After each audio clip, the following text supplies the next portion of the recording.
Two heads are more sinful than one. Wait, I already did that joke. Oh, well, we're keeping it.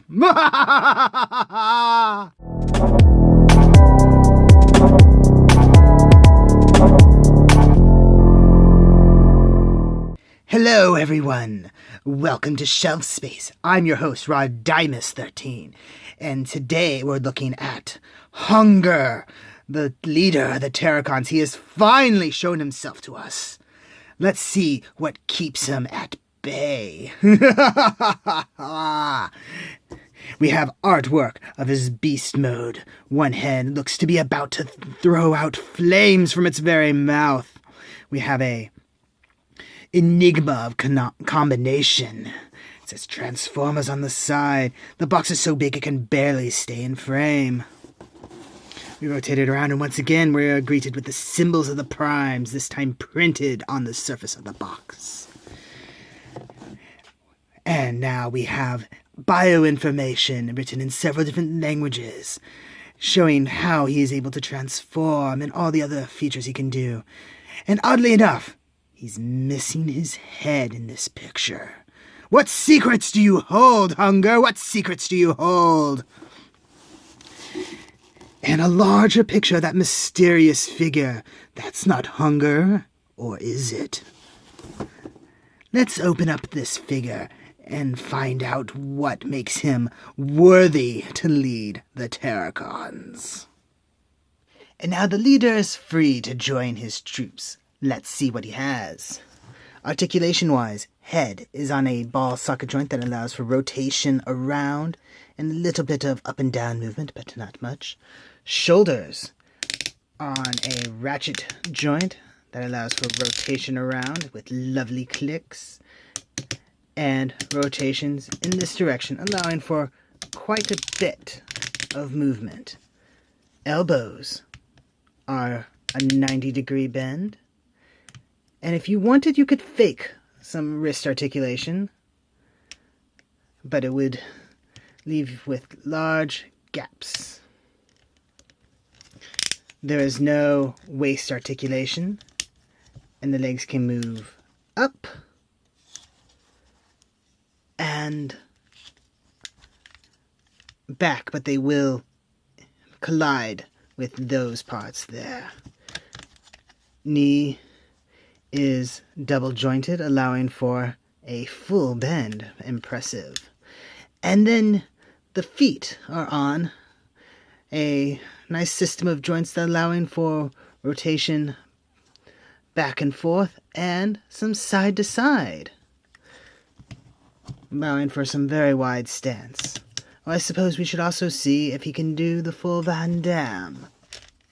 He can. Impressive.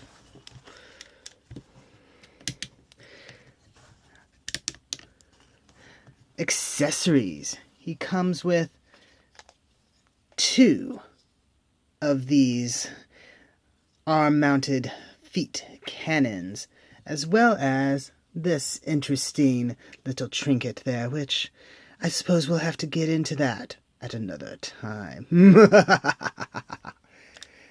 You can attach them to his wrist like that, or if you wanted, you can use the pegs to go into his arm, into his fists.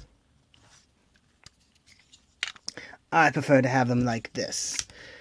It bulks up his form even more. It would be nice if he came with some other accessories, though. A handheld laser rifle of some sort, or maybe even a sword. Items that would have been similar to what he maybe had in his Generation 1 form. But I suppose this isn't too bad. Now, one problem with his feet is that they are somewhat tiny, and he is a rather bulky bot. So, if you don't have him positioned just right, he might topple forward or back. But he does have a form that's a little bit more stable. Let's see what that's all about. To start transformation, let's first remove his weapons. He won't need them at this point. Then we're going to lift the tail chest piece, open that compartment up, and simply fold his head away. Then we'll do that to close it, and move the tail. You can then push these parts here to bring up those spikes there. Now you cover up his robot mode fist with his beast mode hands or feet, I suppose, depending on how you're looking at it. Then you rotate those into position, and you can rotate out these and move them around to get into position. Ignore that part.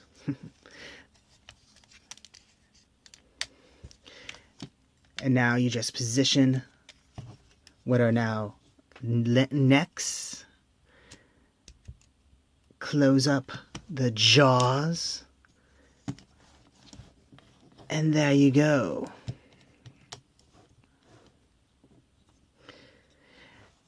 One of the things that I really like about this figure is that because of the enhanced ankle articulation, he has rather expressive articulation for his heads. They can look up and down and side to side. They can look at each other as if they're about to have a conversation. It is very interesting and unexpected from a mainline Hasbro toy. So, articulation-wise, his necks have all the same joints that his legs do, so he has quite a wide range of movement. Forward legs can only move back and forth like that. Hind legs have the same ratchets that his shoulders did in robot mode, but because of the angle of the feet, there's not a lot you can do with them. Which that is one thing that is a bit of a downside. Tail does not really have any articulation, though you can lift it up if you so choose. If you want, you can take these parts and reattach them. I suppose you could have actually left them in place if you really wanted to. I'm not certain how well they look in this mode. You could potentially rotate them forward, but because they're so low on the hind legs, they don't look quite right. It would be better if there was some sort of connector point up here, but these screw holes are far too shallow to make any proper connection. I'm not even certain they're the right size. No, it would not work. Overall, though, he's very impressive. Paint application is pretty decent. He does have some stickers, and thankfully I have not had any issues with them. You wouldn't defy me, would you? Would you? That's what I thought. And something to note is that the colors seem to be almost dead on for his Generation 1 counterpart. It's quite uncanny, actually. It almost feels like I'm holding some sort of weird evolution of the Generation 1 version of the figure. So, my recommendation? Acquire one now. Your troops need a leader. Don't forget to like, comment, subscribe, all those fine YouTube manipulations. And in the description, we will have links to our storefronts where you can get shelf space shirts and other merchandise. And remember, I'll see you the next time you invade my shelf space.